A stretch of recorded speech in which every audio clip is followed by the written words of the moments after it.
Phantasm Spiral deck where you only need 5 super rares and 2 ultra rares in theory, but well, first of all, you'll probably think that's a bit more than 2 ultra rares, but yeah, I feel like Solemn Judgment and Ash Blossom everybody has at this point.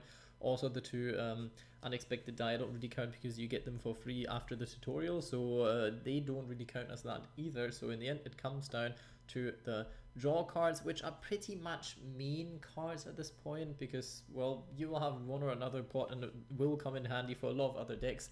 So that's going to be a neat one. And the extra deck, most cards in here are literally just in here, so you can banish them with Pot of Prosperity, and the only ones that aren't are those 3, which are not rare, any kind of rarity, so that is fine as well. Now getting into the whole deck kind of thing. This is obviously not a perfect build. This is well, it's a build that you can play. If you're new to Yu-Gi-Oh! And you don't like playing decks with extra decks and you want to maybe have like a fun little normal monster here, like 7 colored fish, and you want to play a bit of a control build and not have to learn about pendulums and link summons and craziness and whatnots, then this is kind of a deck for you, but also is a bit of a worse Eldritch kind of deck. Like you see at the right, I've put some cards that would make this deck actually even stronger, but most of them will be cards that make your opponent not be able to play the game itself, which can be quite nice if you're into that kind of stuff. Also, well, if you want to play that kind of deck, there's probably better decks to play these kind of cards in. That being said, it can be quite nice to have a massive 2000 attack vanilla monster to beat down your opponent again since 2005, and that wasn't even good back then. So you know, that can be quite an appealing factor for some people. Talking about the deck a bit more, I kind of don't feel like it is a good deck. Like, I wanted to showcase it, and I did win some duels with it, but I feel like it's fine to build if you already have some of the cards, like the draw cards, for example, or if you already have like terraforming because you play like a different deck with a strong field spell, or draw metaverse because you open virtual world packs and stuff. It's a neat deck that you can craft if you want to play with your friends or just have like a chill time at the start of the season and whatnot. But compared to like other budget decks that I've shown so far, this one wasn't as successful. That being said, I had to play against a lot of like tier 2, tier 1 kind of decks, so it wasn't as easy. They could fare well the first few turns, then you mainly get outgrinded because you don't really have a way of getting card advantage anymore in this kind of deck.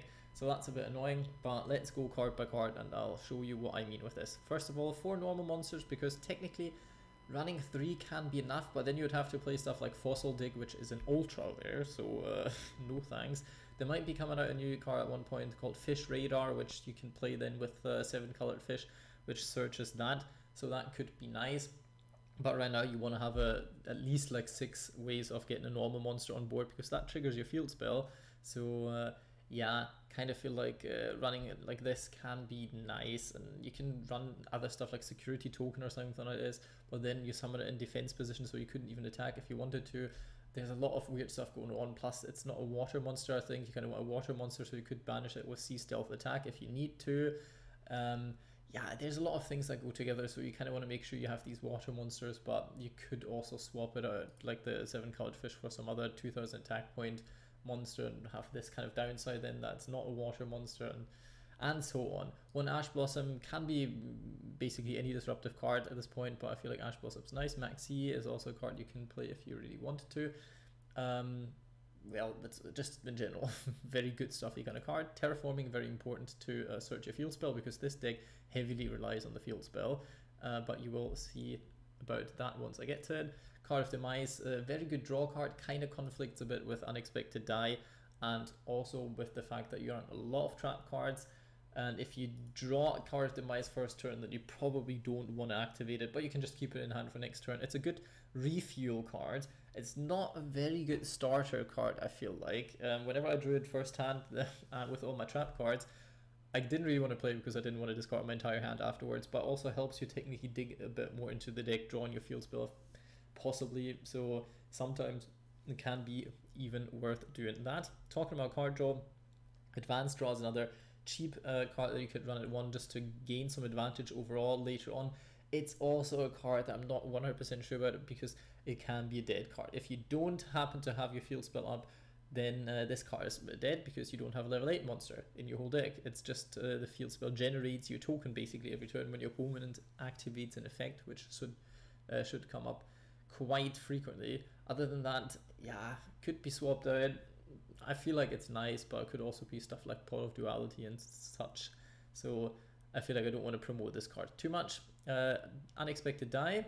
Feel like it's a nice card, but Fossil Dig would be better since this card is pretty much dead if you already have a monster on board. Fossil Dig, it's not. So yeah, there's the difference, but it's an easily, well, you get this card for free, so I felt like running this over Fossil Dig is probably the way to go, especially in that kind of deck. If you have Fossil Dig, put it in. It's a lot better. Pot of Prosperity, it's either this or Pot of Extravagance. I've seen both. I've looked a bit through what other people play in this kind of deck, and then I tried it out myself, and I was quite happy with Pot of Prosperity. I don't think the draw 2 will help me too much, because kind of what you want to do is get one of your set pieces that you need, either a normal monster you can summon, which can be quite difficult, your field spell mainly, or technically even see stealth attack, so that is one of the 3 things you're digging for, and you don't really need your extra deck. So I felt like Prosperity is fine. If you only have Extravagance, it's kind of achieving the same kind of thing. Both cards don't really let you draw afterwards, which can conflict with Advanced Draw and Card of Demise, so that's a bit of a problem. Yeah, half damage isn't really your problem in this kind of deck anyway, which you probably figured already by running old vanilla monsters. It's a very control-y deck. And now let's get to the heart of the deck. It is Pacifist, the Phantasm City. You can first of all, whenever you normal or special summon normal monster, well, once per turn, you can add 1 Phantasm Spiral card to your hand. And also, if your opponent activates an effect, then you don't control a token, then you can summon 1 2000 attack, 2000 defense token to your side of the field. And yeah, that's water and level 8, so that's fun. But yeah, that sounds very powerful and very fun, but in the end could be problematic if well, the card gets destroyed, and that's where Sea Stealth Attack comes in play. When this card is activated, first of all, you can activate 1 Umi from your hand or graveyard, which this card is treated as, so that's fine, and not just on the field, however, everywhere, so that's quite neat. And you can also banish on water monster you control into the end phase, which is nice because then your face-up spell and trap cards you control cannot be destroyed by opponent card effects, which is neat in this kind of deck, obviously. It's even neater if you decide to play stuff like Skill Drain and whatnot. Makes it a lot stronger, especially against your opponent's removal, but I'll get to how we protect ourselves from that kind of removal as well. And yeah, your token technically can get rid of monsters that it might not be able to because you don't run many high attackers. Still a bit iffy, can help you from time to time. Torrential Tribute, another way of getting rid of your opponent's board, because your deck is quite slow, so like having a board nuke isn't really hurting you all that much, even though your Megalo Smashers will be gone, but you will get tokens again when your opponent tries to build up anything, so that's quite nice. And yeah, basically kind of a Rageki in your opponent's turn, more of a dark hole, but you know what I mean. It's quite neat in a control-based deck, plus it's a rare, so I felt like this card is definitely worth it. Some Paleozoics, getting rid of opponent's spell traps can be nice. The Book of Moon effect, not necessarily the greatest, and probably you could cut this card, but I like the Paleos because when you summon them to like chaining it to a trap card effect, then they become normal monsters and they're water monsters, which is quite neat. And they trigger your field spell if you summon them during your opponent's turn. If you already have a token and don't have a way of getting rid of your token through Sea Stealth Attack, for example, then you can still trigger your field spell. Also, since they're normal monsters, that makes Fists of the Unrivaled 10-Year Life, which is basically Solemn Judgment, but well, you don't have to pay 4,000 life points. You just have to control a non-effect monster, which you would have then. And plus, if the said card gets destroyed by opponent's card effect, you can special summon one of these cards, or actually the 10-year monster, which, yeah, can lead to some interesting shenanigans as well. This card triggers your field spell, which is nice. So there's that. Kind of like that because it's also water and it works with Sea Stealth Attack, but yeah, obviously a bit gimmicky for most people's taste. Dynamiscus, just really good of getting rid of stuff of your opponent that cannot be destroyed, for example. So that's quite neat against Thunder Dragons. That can be quite helpful, for example. Lost Wind, very good against most extra decks. Special Summon heavy decks, sets itself back, is a continuous effect, basically, like it stays. It's not until the end of the turn. It's basically permanent. So very nice of disabling your opponent's strong boss monsters if they can be targeted, which some can't. So we'll get to that in a bit. Phantasmal Spiral Battle, very nice card unless you don't control a normal monster, which is also why I kind of want to run the Paleozoics at least this ratio, because that happened in testing quite a bit.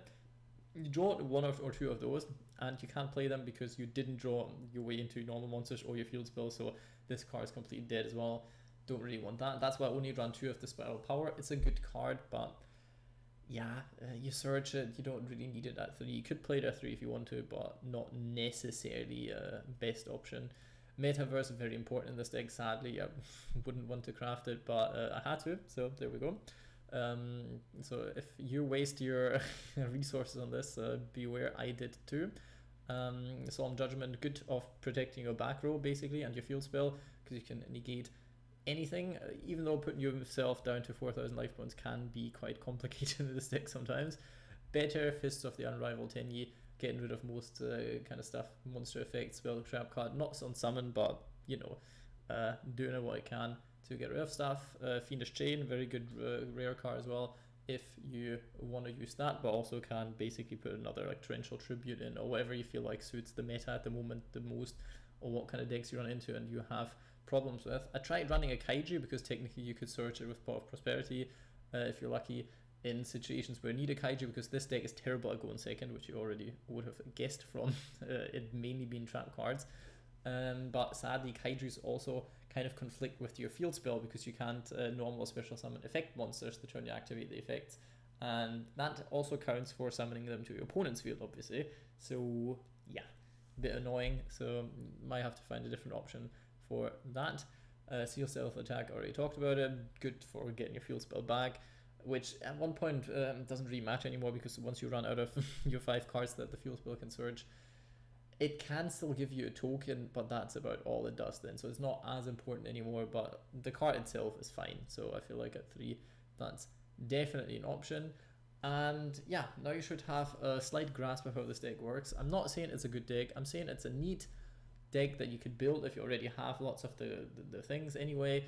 You can use the cards for different kind of reasons. Paleos, for example, you can make quite a decent deck with. A Tenyi card is nice, and a Tenyi deck if you, well, not in a good Tenyi deck, but like in a budget Tenyi deck, which I might get to on my channel in a bit. So it's worth trying it out if you have some of the cards, or if you're into this kind of playstyle. Still, it feels like it's a bit of a worse Eldritch kind of deck. Still wanted to show it though. Hope you enjoyed my enthusiasm regarding this deck.